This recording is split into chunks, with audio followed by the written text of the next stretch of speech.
నేను ధైర్యంగా చెప్పగలను, నేను కష్టపడి నేను ఎక్కడ అంటే సాధన మొదలుపెట్టిన తర్వాత ఏమవుద్దంటే లైఫ్లో 100 కత్తుల మీద నడవాలి. కర్మాన్ని ధర్మాన్ని ఫాలో అవుతా ప్రాక్టికల్ రియాలిటీ, ఐహికాలు, కామం, క్రోధం, లోభం, మోహం, మదం, మత్సరం అన్నిటిని బ్యాలెన్స్ చేస్తూ మళ్ళీ అక్కడి నుంచి తగిలే దెబ్బలు.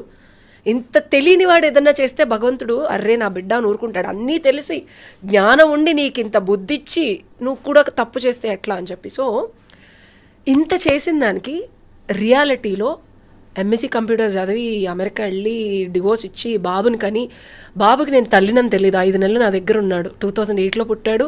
ఇప్పుడు వాడికి 16 ఏళ్ళు. వాడు ఎలా ఉంటాడో కూడా తెలియదు. వాడిని చుట్టానికి వెళ్ళాను. ఆఖరికి మా ఆయన చూపించలేదు. మా ఎక్స్ హస్బెండ్ 14 years అయింది. ఈగ వాళ్ళనేమని అన్నాను, డివోర్స్ తీసుకున్నాను, కర్మ లాజిక్, బాబుని చూసుకుంటున్నాడు, 50 లక్షలు వదిలేసి వచ్చా బంగారం అంతా. మా నాన్న ఇప్పటికీ తిడతారు. సో మచ్చుక్కి 1-2 చెప్తున్నా. అంటే వినటానికి విడ్డూరంగా ఉన్న నేను ధర్మం కర్మం మీద నడిచాను కాబట్టి మళ్ళీ ఇల్లు కొనుక్కోగలిగాను. అదే 50 లక్షలు ఏదైతే 2010లో ఎడిట్ చేస్తాను నేను కర్మని కూడా. So this a logic. వింతగా అనిపించవచ్చు ఇవన్నీ, అస్సలు అనిపించదు, మీకు అనిపించవు జనాలకి. సో నాకు తెలుసు. ఆ క్షణంలో వదిలేసినప్పుడు ఏమనుకున్నారు? మీకు మనస్కరించలేదు కాబట్టి వదిలేసారు? లేదు లేదు లేదు. మా బాబు నా పొట్టలో రాకముందే మా ఎక్స్ హస్బెండ్ వాళ్ళ తాతగారు ఎలా చనిపోయారో కనిపించారు. పెళ్ళైన 16-18 రోజులకి యూఎస్ వెళ్ళిపోయారు. ఆయన కనిపించి నేనే పుడతాను, నీకు నాకు కర్మబంధం లేదు. I was virgin till I got married. I mean for me it's very precious to let go of my virginity for someone and divorce అయిపోద్దని చెప్పారు. పెళ్ళై 18 రోజులు కూడా అవలా, నువ్వు నా మనవడితో ఉండవు, నేను నీ పొట్టలోంచి వస్తాను, నీకు నాకు కర్మబంధం లేదు, మహా అయితే 3 నెలలు ఉంటాను, ఆ తర్వాత అసలు నాకు 16 ఏళ్ళు వచ్చే వరకు నా మొహం నువ్వు చూడలేవన్నారు. లిటరల్గా మా బాబు February 11th 16 ఏళ్ళు ఈ సంవత్సరం. నేను చూడలేకపోయాను. Last time I saw my son was 1 year 9 months. So ఇవి వింతగా విడ్డూరంగా అనిపిస్తాయి. అదే చెప్తున్నా, నా లైఫ్ ఈజ్ లైక్ ఒక సాధన చేసే మనిషి ఎంత కట్టుబడి ఉండాలో ధర్మానికి కర్మానికి గురువుకి. మహావతార్ బాబాజీ 11వ శిష్యులు 2009లో డివోర్స్ ఇవ్వాలా, బాబును వదిలేయాలా, అసలు నాకు ఏమీ అర్థం కాని పరిస్థితి. అప్పటికి బ్రహ్మజ్ఞానం చేసి 7 ఏళ్ల నుంచి సాధన చేస్తున్నాను. అసలు ఆయన రిషికేష్ నుంచి నాకు గూస్ బంప్స్ వస్తున్నాయి. ఆయనంతటా ఆయన వచ్చి నేను హైదరాబాద్లో దిక్కుతోచని టైంలో ఉంటే క్రియాయోగం నేర్పించి ఆ 2 కనుబొమ్మల మధ్యలో ఆ వెలుగు ఫస్ట్ టైం అసలు ఆ నాలిక అంగట్లో పెట్టి, అసలు నాకు ఏమీ తెలీదు. ఇలా ఒక్క రోజులో ఆయన నేను ఒక 2-3 ఏళ్ళు సాధన చేస్తే కానీ ఇన్ని టెక్నికల్ నేర్చుకోలేరు. అసలు నువ్వు ఎలా నేర్చుకుంటున్నావు, అది నీ సాధన ప్రభావమా లేకపోతే గురు ప్రభావా అని మా గురువు గారు అసలు. అంటే ఆ క్రియాయోగం నేర్చుకున్న తర్వాత నా జ్ఞానం నెక్స్ట్ లెవెల్కి వెళ్ళి ఈ డెసిషన్ తీసుకున్నా. కర్మబంధం లేనప్పుడు బాబుని, జనరల్గా అమ్మాయిలు చాలామంది బాబుని హోల్డ్ చేసి, మా నాన్న అన్నారు, మా నాన్నగారు ఇంటర్వ్యూ చూస్తే నన్ను, నువ్వు అసలు తల్లివేనా అని మా నాన్న అడిగారు నన్ను. నువ్వు ఆడదానివేనా, నువ్వు తల్లివేనా, నేను నీలాంటి కూతురికా జన్మనిచ్చిందని మా నాన్నగారు అడిగారు. బిడ్డను ఎలా వదిలేస్తావు నువ్వు అని. కర్మబంధం లేనప్పుడు నేను వాడిని ఈడ్చి మా ఆయన్ని కోర్టులకి వేసి సో అండ్ యాక్చువల్ రియాలిటీలో నా కర్మ మా ఆయన్ని 16 ఏళ్ల తర్వాత వదలాలి. నేను లాస్ట్ ఇయర్ వదలాలి మా ఆయన్ని. అలాంటిది నేను ఎడిట్ చేసి 14 ఏళ్ల ముందు వదిలేసా. ఫాస్ట్ ఫార్వర్డ్ చేస్తే దానివల్ల ఇంకో ఇంత పెంట జరుగుతుంది, అది నాకు తెలుసు, లీగల్ ఇష్యూ జరుగుతుంది. నేను హ్యాండిల్ చేయగలను అనుకున్నా, సాధన చేస్తున్నాను, ఐ కెన్ హ్యాండిల్ అనుకున్నా. బట్ కర్మతో గేమ్స్ ఆడితే ఎలా ఉంటుందో ఐ మీన్ అంటే అదే సాధనలో ఎన్ని కష్టాలు ఉంటాయి. అండ్ ఒక గురువు ప్రెజెన్స్ కూడా చాలా ఇంపార్టెంట్. నేను హ్యాండిల్ చేసినప్పుడు మళ్ళీ గురువులు వచ్చారు, నాకు సపోర్ట్ చేశారు. ఎలా వస్తారు గురువులు అంటే? హౌ డు యు గెట్ ఫిజికల్గా they come and visit me and they taught me. నిజంగా ఒక ఆయన వచ్చి, ఆర్కుట్ అనేది 2009లో గుర్తుందా? అవునవును. అప్పట్లో ఒక గ్రూప్లో ఉండేదాన్ని. అక్కడి నుంచి ఆయన నన్ను నా పోస్టింగ్స్ చూసి ఆయనే వచ్చి నాకు క్రియాయోగం నేర్పించారు 2009లో. సో మీకు కావాల్సిన టూల్స్ అండ్ స్కిల్ సెట్స్ మీకు ఆటోమేటిక్గా ఇవ్వబడ్డాయి ముందే. అంటే నన్ను జాగ్రత్తం చేసి బాబును వదిలేసి ఇప్పుడు 16 ఏళ్ల కొడుకుని చూడకుండా can you stay? I mean hard for me to fathom or understand. And this is the brutal reality. But you are able to stay at peace because you believe you are being guided for a higher purpose. I could able to stay at peace because my ex husband is connected to his grand father. ఆయన్ని చూడకుండా చనిపోయారు. అసలు ఆయన ఎలా చనిపోయారు అనేది కూడా నాకు నా బాబు, నేను ఇంకా ప్రెగ్నెంట్ కూడా 21 days ముందే చూపించారు.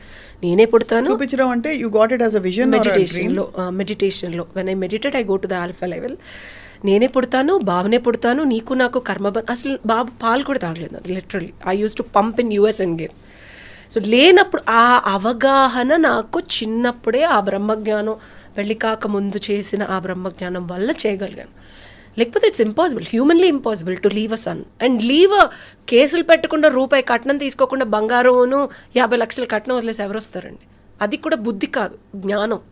నాలో ఉన్న జ్ఞానం, నా గురువులు నన్ను ఎరుకలోకి తీసుకొచ్చి బుద్ధిని ఉంటుంది. డబ్బులు లేవు నా దగ్గర, ఇబ్బంది పడుతున్నాను, తినటానికి లేదు నాకు 5 years, ఎప్పుడన్నా నాకు రావచ్చు వెళ్ళి కేసు వెళ్ళను, కానీ వేయలేదు. I told my ex husband, నీ మీద ఈగ వాళ్ళని అన్నాను. ఈ రోజుకి తను ఎలా ఉంటాడో తెలీదు. పెళ్ళైంది, 2 పిల్లలు ఉన్నారు, యూఎస్లో ఉన్నాడు. Along with your son. Yes, మీకు ఇద్దరికి పుట్టిన బాబుతో పాటు. సో ఈ జ్ఞానం ఐ మీన్ అర్థమైంది మీ జర్నీ అంతా. ప్రాక్టికల్ రియాలిటీలో రిజల్ట్స్ నేను అదే చెప్పేది. సాధన చేసేసాను కదా, లైఫ్ అంతా బాగుంటుంది, ఇలా ఉండదు. అంతా మీరు భగవంతుడితో కనెక్ట్ అవుతారు కదా, మీ లైఫ్ ఎందుకు దారుణంగా ఉంటుంది. అప్పుడే టెస్టింగ్ మొదలవుతుంది. గురువులు ఇచ్చిన సాధన చేస్తున్నావా లేదా, నీకు వచ్చిన సిద్ధిని నిలుపుకుంటున్నావా లేదా, కల్మషం అయిపోతున్నావా, డబ్బు ప్రేరేపణ వస్తుంది, లేకపోతే రకరకాల ఎక్స్పోజర్స్ ఉంటాయి. వేరే వాళ్ళు లైక్ ఆ కాయకల్ప వల్ల I can have sex like 19 hours 20 hours అంత ఎనర్జీ ఉంటుంది. సో ఆ ప్రలోభాలు వస్తాయి. సో దాన్ని బ్యాలెన్స్ చేసుకోవాలి. సో దాన్ని అంతా బ్యాలెన్స్ చేసిన అండ్ ఇంకొకటి చెప్పాలి అంటే లా చదవటం కానీ, పాస్ అవ్వటం కానీ, ఎన్రోల్ అవ్వటం కానీ is also a very big journey. It's not easy. MSc computers, fashion designing, లాజికల్గా బ్యాలెన్స్ చేస్తూ చేయడం. And I'm also a costume designer member, union card member from Telugu and film industry. ఏది చేసినా దాంట్లో పీక్ స్టేజ్కి వెళ్ళాలి. That is my. ఇప్పుడు 100 చేసావు, ఏం చేసావు అని అంటారు. 100లో సక్సెస్ కొట్టానా లేదా ఈజ్ ఇంపార్టెంట్.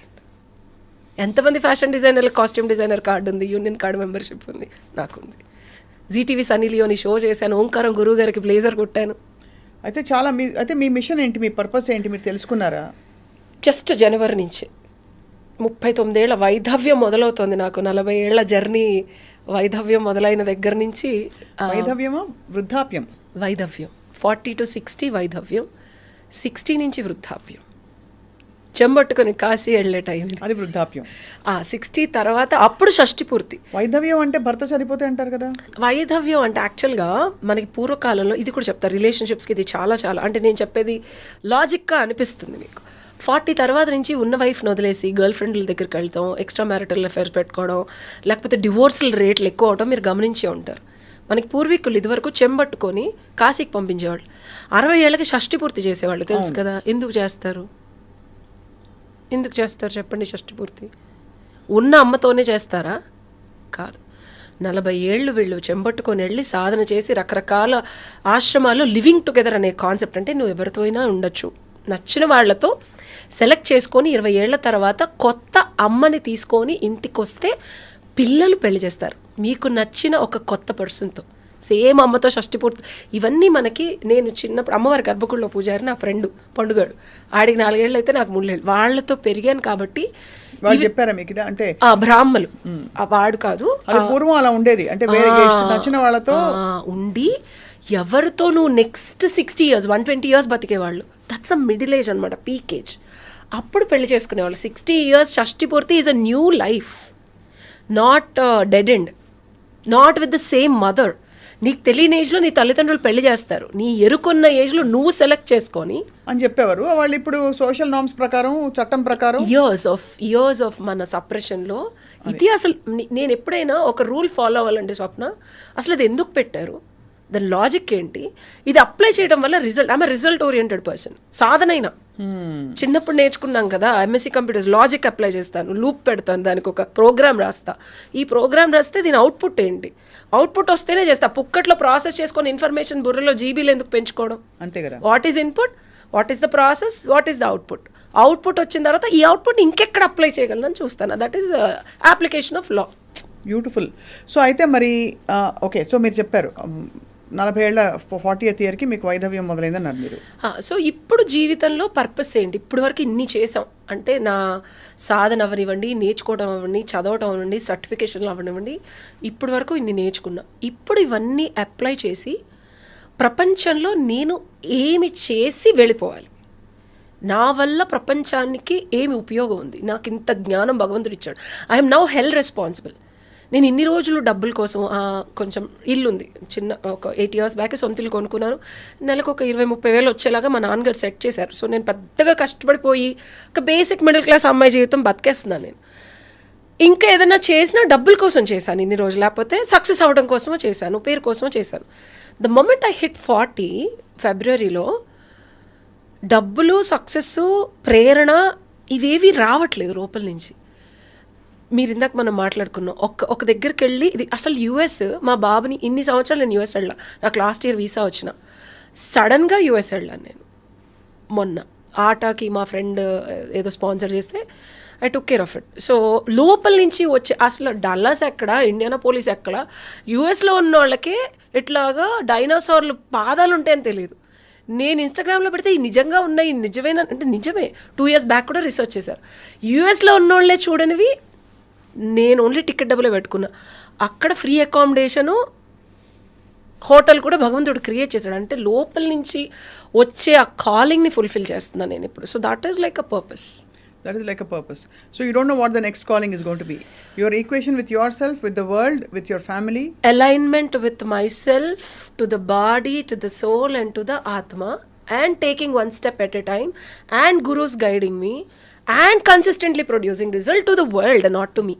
మీ అనే ఈక్వేషన్ పోతుంది, నేను నాకు నా కోసం అని పోతుంది. ఇది అంటే పుస్తకాల్లో చదివినట్టు ఉండొచ్చు, కానీ నా సోల్ ట్రైబ్ ఏంటి, నా కుటుంబం ఏంటి, నేను ప్రపంచాన్ని ఉద్ధరిస్తానని చెప్పట్లా. నా పర్పస్ ఏంటంటే నాలాగా ఆలోచించే కొంతమంది అక్వైరియన్ ఏజ్ ఇది, ఇలాంటి హ్యూమన్స్కి సపోర్ట్ లేదు సొసైటీలో.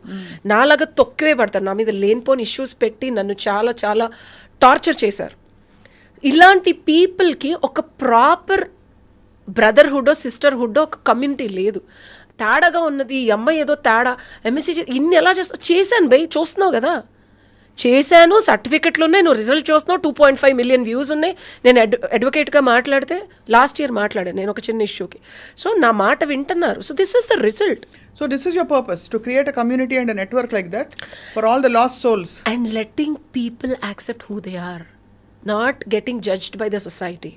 వాళ్ళు ఏంటి, వాళ్ళ స్ట్రెంగ్త్ ఏంటి, ఇట్లాంటి ఎక్స్ట్రా ఎబిలిటీస్ ఇచ్చిన భగవంతుడి నుంచి వచ్చే ఇన్పుట్స్ని వాళ్ళు డిస్కార్డ్ చేసేసి, ఈ పర్పస్ని అంతా తోసేసి అందరిలో ఫిట్ ఇన్ అవ్వడానికి ట్రై చేసే సోల్స్ని, it's okay to be who you are, and universe will guide you, and it's okay not to know who you are also till you find who you are. Super. కానీ ఇవాళ మిమ్మల్ని కలవడం చాలా fabulous, fantabulous. So in the process of finding who we are, I think మనం రెగ్యులర్గా we should converse on various topics, various issues, very specifically. ఇవాళ మీ గురించి తెలుసుకుని for us to process this whole thing is a lot. ఇది ఇంకోసారి నేను అంటే this is a very different shade of me which I usually never shade in the media. మీరు అడిగే క్వశ్చన్ బట్టి ఇదంతా వచ్చింది నాకు. I am happy actually to know this because these are the shades we don't have in the media. We have a lot of other shades.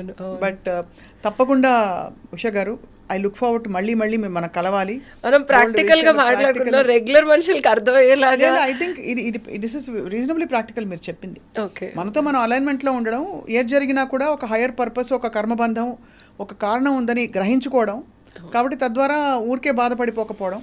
And మనల్ని మనం judge చేసుకొని ఆత్మన్యూన్యతకి వెళ్ళిపోతాం స్వప్న. ఎట్లా అయిపోతుంది అంటే ఎవరు అర్థం కారు మనకి, మనం ఎవరికి అర్థం కాము. వీఆర్ స్టిల్ హ్యూమన్ ఫామ్లో ఉన్నప్పుడు ఏమవుద్దంటే సైకలాజికల్గా మనల్ని మనం ఎవరు అని ప్రశ్నించుకునే ప్రశ్న దహించేస్తుంది మనల్ని. అవును, ఆ దహించేటప్పుడు మనం కాలిపోతామా, ఊడిపోతామా, పడిపోతామా తెలీదు.